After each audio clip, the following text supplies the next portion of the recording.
ಆಕಾಶವಾಣಿ ವಾರ್ತೆಗಳು. ಓದುತ್ತಿರುವವರು ಗಿರೀಶ್ ಮೇರ್ವೆ.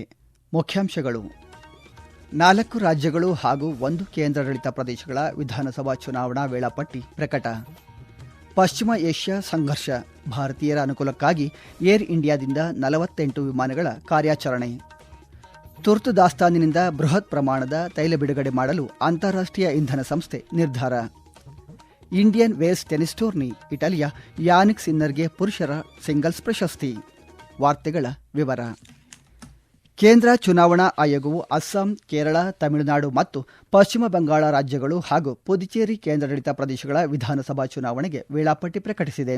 ನವದೆಹಲಿಯಲ್ಲಿ ಚುನಾವಣಾ ವೇಳಾಪಟ್ಟಿ ಪ್ರಕಟಿಸಿದ ಮುಖ್ಯ ಚುನಾವಣಾ ಆಯುಕ್ತ ಜ್ಞಾನೇಶ್ ಕುಮಾರ್, ಅಸ್ಸಾಂ, ಕೇರಳ, ಪುದುಚೇರಿ ಮತ್ತು ತಮಿಳುನಾಡು ವಿಧಾನಸಭಾ ಕ್ಷೇತ್ರಗಳಿಗೆ ಒಂದೇ ಹಂತದಲ್ಲಿ ಚುನಾವಣೆ ನಡೆಯಲಿದ್ದು, ಪಶ್ಚಿಮ ಬಂಗಾಳದಲ್ಲಿ 2 ಹಂತಗಳಲ್ಲಿ ಮತದಾನ ನಡೆಯಲಿದೆ ಎಂದು ತಿಳಿಸಿದರು. ಅಸ್ಸಾಂ, ಕೇರಳ ಮತ್ತು ಪುದುಚೇರಿಯಲ್ಲಿ ಮುಂದಿನ ತಿಂಗಳ 9ರಂದು ಮತದಾನ ನಡೆಯಲಿದೆ ಮತ್ತು ತಮಿಳುನಾಡಿನಲ್ಲಿ 23ರಂದು ಮತದಾನ ನಡೆಯಲಿದೆ. ಪಶ್ಚಿಮ ಬಂಗಾಳದಲ್ಲಿ ಏಪ್ರಿಲ್ 23 ಮತ್ತು 29ರಂದು 2 ಹಂತಗಳಲ್ಲಿ ಮತದಾನ ನಡೆಯಲಿದೆ. 4 ರಾಜ್ಯಗಳು ಮತ್ತು ಕೇಂದ್ರಾಡಳಿತ ಪ್ರದೇಶದ ಮತ ಎಣಿಕೆ ಮೇ 4ರಂದು ನಡೆಯಲಿದೆ. ಚುನಾವಣಾ ವೇಳಾಪಟ್ಟಿ ಘೋಷಣೆಯೊಂದಿಗೆ ಈ ರಾಜ್ಯಗಳು ಮತ್ತು ಕೇಂದ್ರಾಡಳಿತ ಪ್ರದೇಶದಲ್ಲಿ ತಕ್ಷಣದಿಂದ ಮಾದರಿ ನೀತಿ ಸಂಹಿತೆ ಜಾರಿಗೆ ಬಂದಿದೆ ಎಂದು ಜ್ಞಾನೇಶ್ ಕುಮಾರ್ ತಿಳಿಸಿದ್ದಾರೆ. Actions taken prior to Model Code of Conduct is the prerogative of the concerned government. But now onwards, the Model Code of Conduct shall be applicable. With regards to the West Bengal elections to be held in 2 phases instead of 8 phases earlier, the Commission has held detailed deliberations and in its considered opinion, it was found necessary to reduce the number of phases and bring it down to an extent where it is convenient for everybody. ಒಟ್ಟು 824 ಕ್ಷೇತ್ರಗಳಿಗೆ ನಡೆಯಲಿರುವ ವಿಧಾನಸಭಾ ಚುನಾವಣೆಗೆ 17 ಕೋಟಿಗೂ ಹೆಚ್ಚು ಜನರು ಮತ ಚಲಾಯಿಸಲು ಅರ್ಹರಾಗಿದ್ದಾರೆ. ಸುಮಾರು 2 ಲಕ್ಷಕ್ಕೂ ಹೆಚ್ಚು ಮತದಾನ ಕೇಂದ್ರಗಳನ್ನು ತೆರೆಯಲಾಗುವುದು ಮತ್ತು ರಾಜ್ಯಗಳು ಮತ್ತು ಕೇಂದ್ರಾಡಳಿತ ಪ್ರದೇಶದಾದ್ಯಂತ ಸುಮಾರು 25 ಲಕ್ಷ ಚುನಾವಣಾ ಅಧಿಕಾರಿಗಳನ್ನು ನಿಯೋಜಿಸಲಾಗುವುದು ಎಂದು ಜ್ಞಾನೇಶ್ ಕುಮಾರ್ ಹೇಳಿದ್ದಾರೆ. ಚುನಾವಣಾ ಪ್ರಕ್ರಿಯೆಯನ್ನು ಹೆಚ್ಚು ಪಾರದರ್ಶಕವಾಗಿಸಲು ಆಯೋಗವು ಇತ್ತೀಚೆಗೆ 30 ಹೊಸ ಉಪಕ್ರಮಗಳನ್ನು ಪರಿಚಯಿಸಿದೆ ಎಂದು ಹೇಳಿದ ಅವರು, ಪ್ರತಿ ಮತಗಟ್ಟೆಯಲ್ಲಿ ಗರಿಷ್ಠ 1200 ಮತದಾರರು ಮತ್ತು ದಿನವಿಡೀ ಮೇಲ್ವಿಚಾರಣೆಗಾಗಿ 100% ವೆಬ್ಕಾಸ್ಟಿಂಗ್ ಖಚಿತಪಡಿಸಿಕೊಳ್ಳಲಾಗುವುದು ಎಂದು ಅವರು ಹೇಳಿದ್ದಾರೆ. 294 ಸದಸ್ಯರ ಪಶ್ಚಿಮ ಬಂಗಾಳದ ವಿಧಾನಸಭೆಯ ಅವಧಿ ಮೇ 7ರಂದು, 126 ಸದಸ್ಯರ ಅಸ್ಸಾಂ ವಿಧಾನಸಭೆಯ ಅವಧಿ ಮೇ 20ರಂದು, ತಮಿಳುನಾಡಿನಲ್ಲಿ 234 ಸದಸ್ಯರ ವಿಧಾನಸಭೆಯ ಅವಧಿ ಮೇ 10ರಂದು ಮತ್ತು 140 ಸದಸ್ಯರ ಕೇರಳ ವಿಧಾನಸಭೆಯ ಅವಧಿ ಮೇ 23ರಂದು ಮುಕ್ತಾಯವಾಗಲಿದೆ. ಪುದುಚೇರಿಯಲ್ಲಿ 30 ಸದಸ್ಯರ ವಿಧಾನಸಭೆಯ ಅವಧಿ ಜೂನ್ 15ರಂದು ಪೂರ್ಣಗೊಳ್ಳಲಿದೆ. ಕರ್ನಾಟಕ ಮತ್ತು ಮಹಾರಾಷ್ಟ್ರಗಳ 2 ವಿಧಾನಸಭಾ ಕ್ಷೇತ್ರಗಳು ಹಾಗೂ ಗೋವಾ, ಗುಜರಾತ್, ನಾಗಾಲ್ಯಾಂಡ್ ಮತ್ತು ತ್ರಿಪುರಾಗಳ ತಲಾ 1 ಕ್ಷೇತ್ರ ಸೇರಿದಂತೆ ಒಟ್ಟು 8 ವಿಧಾನಸಭಾ ಕ್ಷೇತ್ರಗಳಲ್ಲಿ ಉಪಚುನಾವಣೆ ದಿನಾಂಕ ಘೋಷಿಸಲಾಗಿದೆ. ಗೋವಾ, ಕರ್ನಾಟಕ, ನಾಗಾಲ್ಯಾಂಡ್ ಮತ್ತು ತ್ರಿಪುರಾಗಳಲ್ಲಿ ಏಪ್ರಿಲ್ 9ರಂದು ಹಾಗೂ ಗುಜರಾತ್ ಮತ್ತು ಮಹಾರಾಷ್ಟ್ರಗಳಲ್ಲಿ ಮುಂದಿನ ತಿಂಗಳ 23ರಂದು ಮತದಾನ ನಡೆಯಲಿದೆ.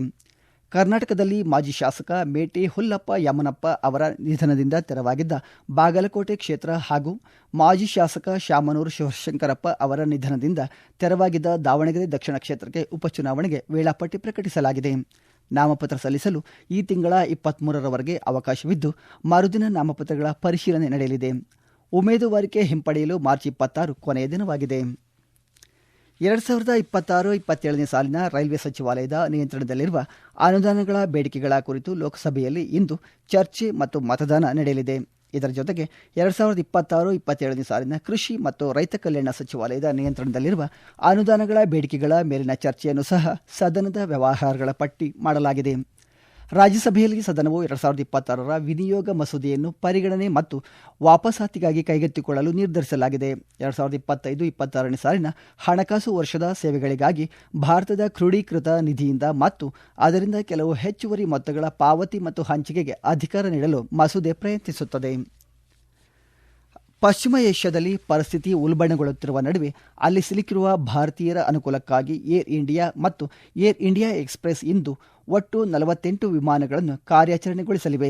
ಇದರಲ್ಲಿ ಜೆಡ್ಡಾಗೆ 10 ಮತ್ತು ಮಸ್ಕಟ್ಗೆ 12 ವಿಮಾನಗಳು ಸೇರಿವೆ. ದೆಹಲಿ, ಮುಂಬೈ, ಬೆಂಗಳೂರು, ಮಂಗಳೂರು ಮತ್ತು ಕೊಚ್ಚಿ ಸೇರಿದಂತೆ ಪ್ರಮುಖ ನಗರಗಳಿಂದ ಈ ಸೇವೆ ಲಭ್ಯವಿರಲಿದ್ದು, ಸ್ಪೈಸ್ ಜೆಟ್ ಮತ್ತು ಕತಾರ್ ಏರ್ವೇಸ್ ಕೂಡ ವಿಶೇಷ ವಿಮಾನಗಳ ಮೂಲಕ ಪ್ರಯಾಣಿಕರಿಗೆ ನೆರವಾಗಲಿದೆ. ಇರಾನ್ ಮತ್ತು ಇರಾಕ್ ವಾಯು ಪ್ರದೇಶ ನಿರ್ಬಂಧಿತವಾಗಿರುವುದರಿಂದ ವಿಮಾನಗಳು ಪರ್ಯಾಯ ಮಾರ್ಗಗಳಲ್ಲಿ ಸಂಚರಿಸಬೇಕಾಗಿದ್ದು ಪ್ರಯಾಣದ ಅವಧಿ ಹೆಚ್ಚಲಾಗಿದೆ. ಈ ಹಿನ್ನೆಲೆಯಲ್ಲಿ ವಿಮಾನಯಾನ ಮಹಾನಿರ್ದೇಶನಾಲಯ ಏರ್ ಇಂಡಿಯಾ ಸಿಬ್ಬಂದಿಯ ಕರ್ತವ್ಯದ ಅವಧಿಯ ನಿಯಮಗಳಲ್ಲಿ ತಾತ್ಕಾಲಿಕ ಸಡಿಲಿಕೆ ಮಾಡಿದೆ. ಈ ವಾರ್ತೆಗಳನ್ನು ಆಕಾಶವಾಣಿಯಿಂದ ಕೇಳುತ್ತಿದ್ದೀರಿ.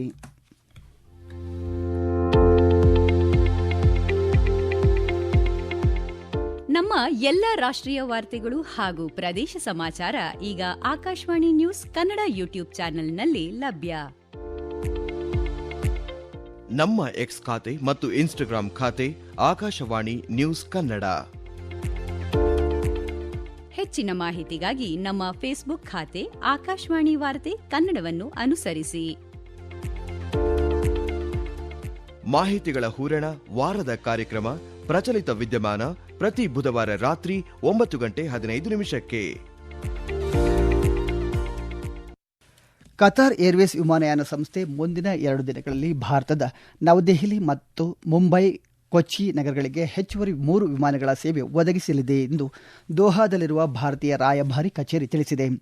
ಪ್ರಯಾಣಿಕರು ವಿಮಾನಯಾನ ಸಂಸ್ಥೆಯ ಅಧಿಕೃತ ಜಾಲತಾಣ ಮೊಬೈಲ್ ಆ್ಯಪ್ ಮೂಲಕ ಟಿಕೆಟ್ ಕಾಯ್ದಿರಿಸಬಹುದಾಗಿದೆ. ಕೇವಲ ಖಚಿತಪಟ್ಟ ಟಿಕೆಟ್ ಹೊಂದಿರುವ ಪ್ರಯಾಣಿಕರು ಮಾತ್ರ ವಿಮಾನ ನಿಲ್ದಾಣಕ್ಕೆ ಆಗಮಿಸುವಂತೆ ಸಂಸ್ಥೆ ಸೂಚನೆ ನೀಡಿದೆ. ಕತಾರ್ನಲ್ಲಿ ಸಿಲುಕಿರುವ ಭಾರತೀಯ ನಾಗರಿಕರು ಹಾಗೂ ತುರ್ತು ಸಂದರ್ಭ ಎದುರಿಸುತ್ತಿರುವವರ ಪ್ರಯಾಣಕ್ಕೆ ಅನುಕೂಲ ಮಾಡಿಕೊಡಲು ಭಾರತೀಯ ರಾಯಭಾರಿ ಕಚೇರಿ ಸ್ಥಳೀಯ ಅಧಿಕಾರಿಗಳು ಮತ್ತು ವಿಮಾನಯಾನ ಸಂಸ್ಥೆಯೊಂದಿಗೆ ನಿರಂತರ ಸಮನ್ವಯ ಸಾಧಿಸುತ್ತಿದೆ. ಇದರ ಜೊತೆಗೆ ಸಲ್ವಾ ಗಡಿ ಮೂಲಕ ಸೌದಿ ಅರೇಬಿಯಾಕ್ಕೆ ತೆರಳಲು ಇಚ್ಛಿಸುವ ಭಾರತೀಯರಿಗೆ 96 ಗಂಟೆಗಳ ಅವಧಿಯ ತಾತ್ಕಾಲಿಕ ಟ್ರಾನ್ಸಿಸ್ಟ್ ವೀಸಾ ಪಡೆಯಲು ರಾಯಭಾರ ಕಚೇರಿ ಅಗತ್ಯ ನೆರವು ನೀಡುತ್ತಿದೆ.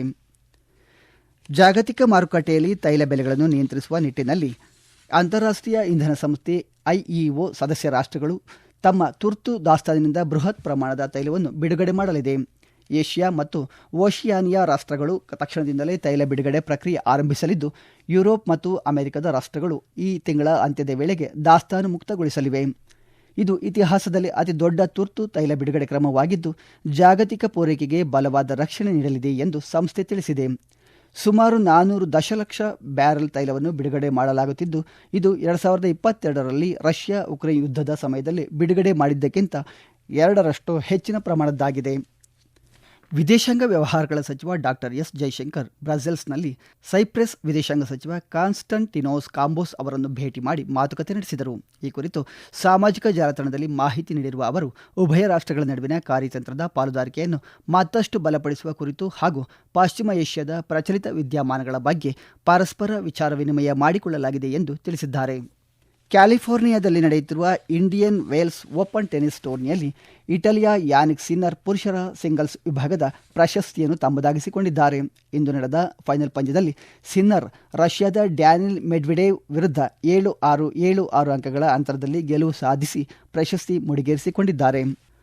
ಒಡಿಶಾದ ಮಯೂರ್ಭಂಜ್ ಜಿಲ್ಲೆಯಲ್ಲಿ ಸಂಭವಿಸಿದ ಭೀಕರ ಬಿರುಗಾಳಿ ಮತ್ತು ಮಳೆಗೆ 2 ಮೃತಪಟ್ಟಿದ್ದು, ಹಲವರು ಗಂಭೀರವಾಗಿ ಗಾಯಗೊಂಡಿದ್ದಾರೆ.